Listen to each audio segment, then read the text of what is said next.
नमस्कार दोस्तों, एक बार फिर से आप सभी का हार्दिक स्वागत करता हूं आपके अपने यूट्यूब चैनल रेवंतराज मैथमेटिक्स पर। साथियों, इतिहास के अंतर्गत हमने सभ्यताओं से जितने भी सवाल आए हुए हैं आज तक के एग्जामों में वो सारे जो है कर लिए हैं। और आज हम इतिहास में ही राजवंश स्टार्ट करने वाले हैं, जिसमें सबसे पहले हम गुर्जर प्रतिहार वंश के जितने भी क्वेश्चन आए हुए हैं पिछले वर्षों में वो सारे करने वाले हैं साथियों। तो गुर्जर प्रतिहार वंश की आपकी अच्छी प्रैक्टिस हो जाएगी। वीडियो को लाइक नहीं किया तो लाइक कर लें। भूगोल की टेस्ट सीरीज जो है 1-2 दिन वापस पुनः स्टार्ट कर दी जाएगी। बाकी आप लोग कम देख रहे हैं, डिमोटिवेट हम भी होते हैं साथियों, क्योंकि फ्री की चीज़ें हैं, फ्री की चीज़ों की कोई कीमत नहीं आंकी जाती। इसलिए आप लोग क्या करते हो कि फ्री है क्या नहीं देखना है। बाकी सारी चीज़ें इंपॉर्टेंट है। पिछले सालों में आए हुए प्रश्न ही 80 से 85-90% रिपीट होते हैं, ये आपको पता है। तो चलिए पहला क्वेश्चन आज का।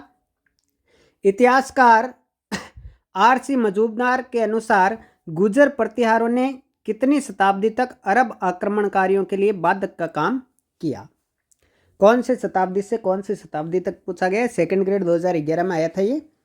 तो यहाँ पर 4 विकल्प है। इसका राइट आंसर रहेगा तीसरा ऑप्शन, 6ठी से 11वीं शताब्दी। वैसे 12वीं शताब्दी तक थे ये, इन्होंने बाधक का कार्य किया। अब देख सकते हैं आप व्याख्या। उत्तर पश्चिम भारत में गुर्जर प्रतिहार वंश का शासन मुख्यतः 6ठी से 12वीं शताब्दी तक माना जाता है, सदी तक माना जाता है।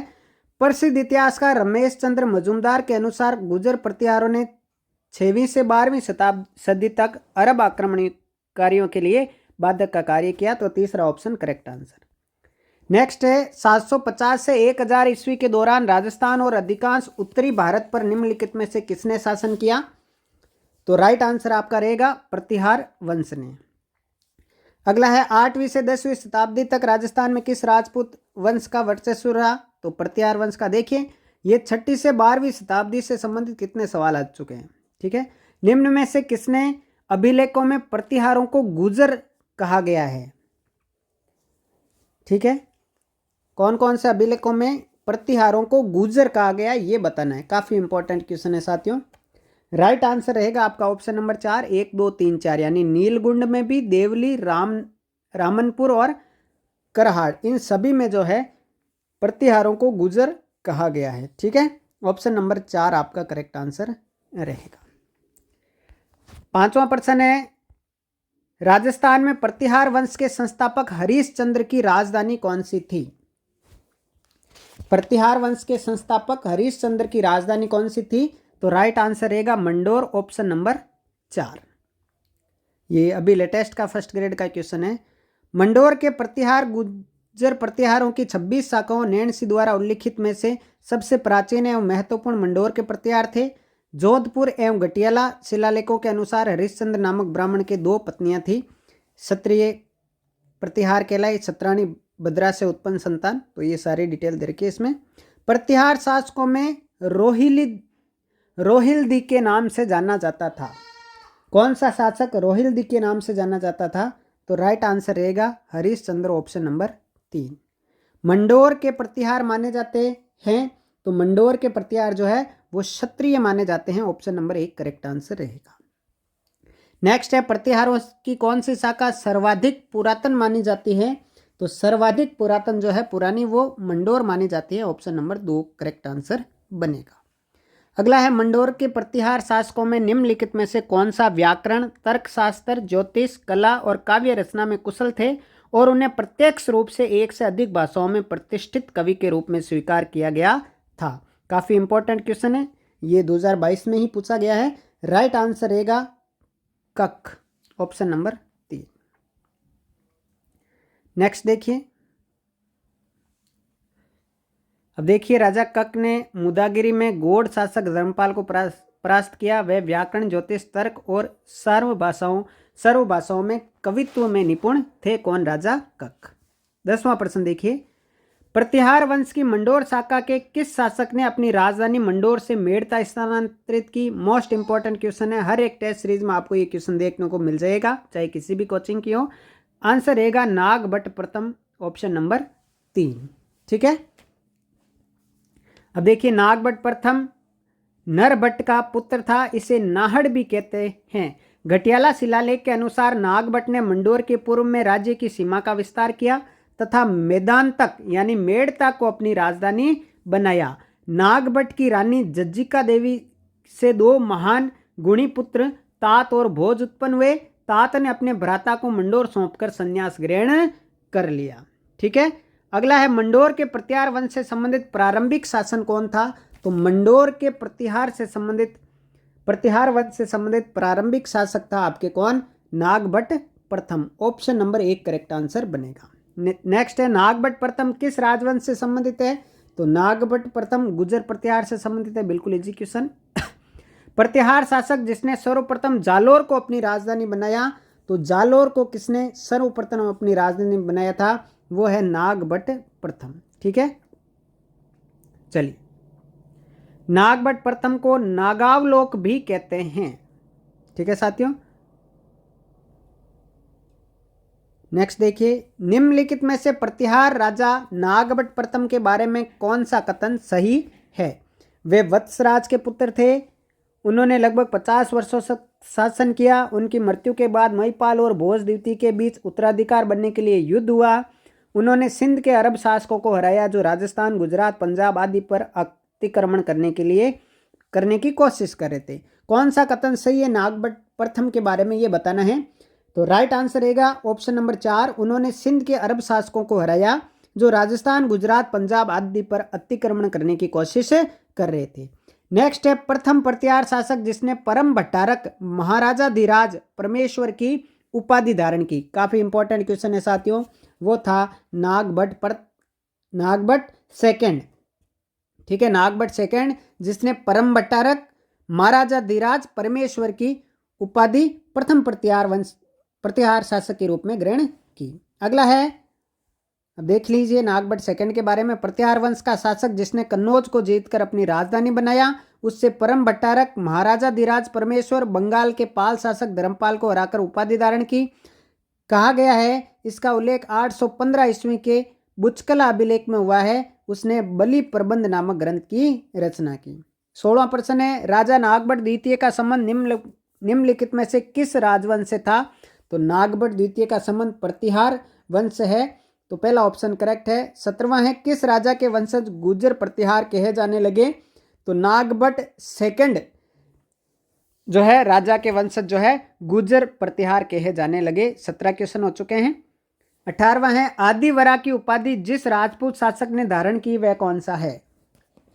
आदिवरा की उपाधि जो है वो मिहिर भोज ने धारण की थी साथियों। 2022 लेटेस्ट का क्वेश्चन है। दूसरा ऑप्शन करेक्ट आंसर बनेगा।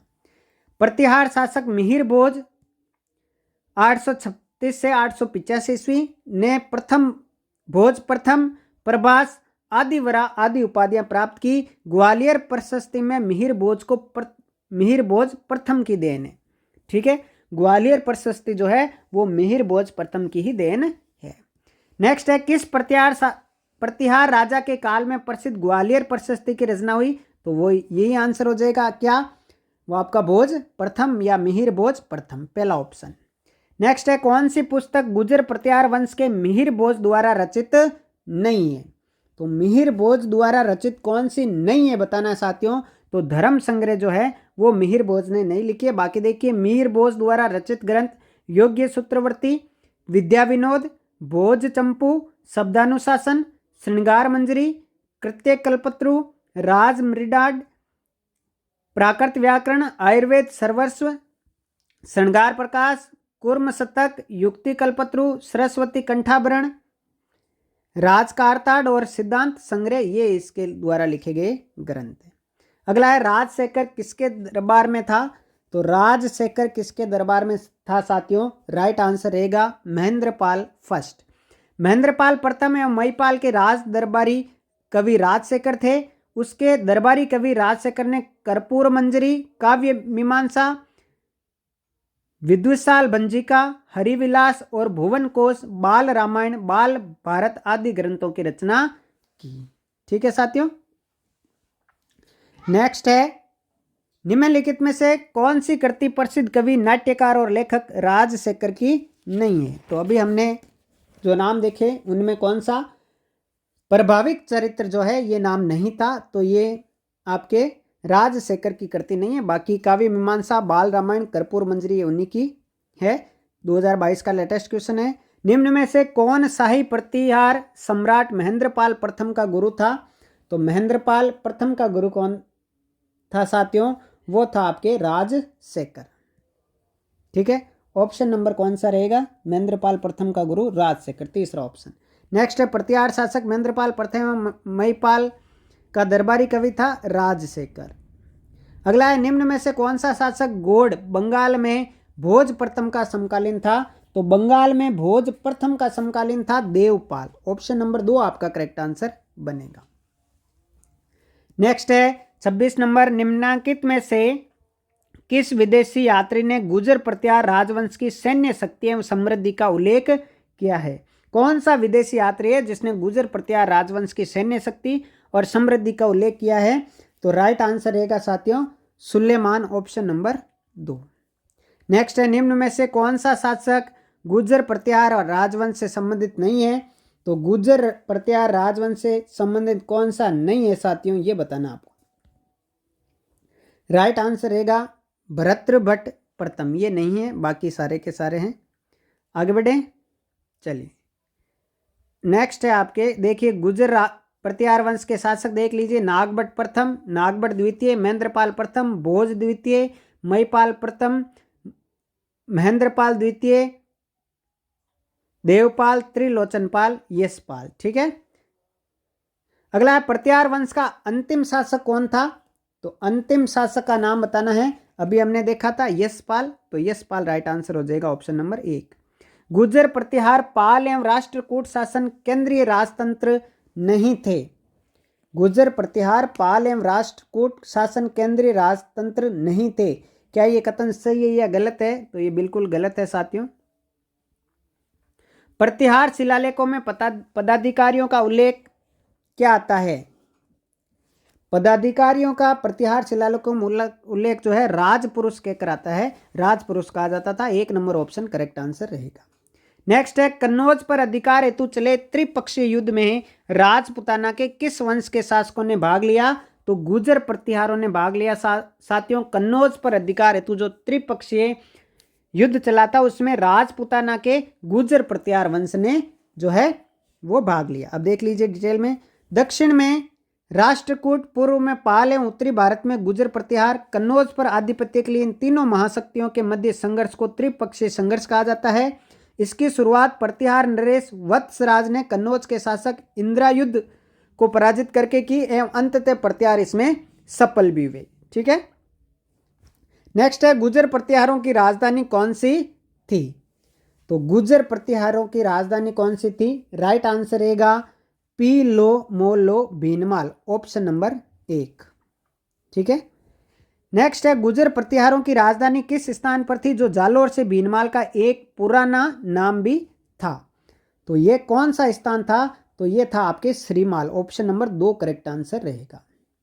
नेक्स्ट है, गुर्जरों को किस शासक ने पराजित किया? तो गुर्जरों को जो है साथियों प्रभाकर वर्धन ने जो है पराजित किया। प्रभाकर वर्धन ने गुर्जर प्रतिहार साम्राज्य जिसका विस्तार दक्षिण एवं पश्चिम राजस्थान तक था, इनको समाप्त कर वर्धन वंश की स्थापना की।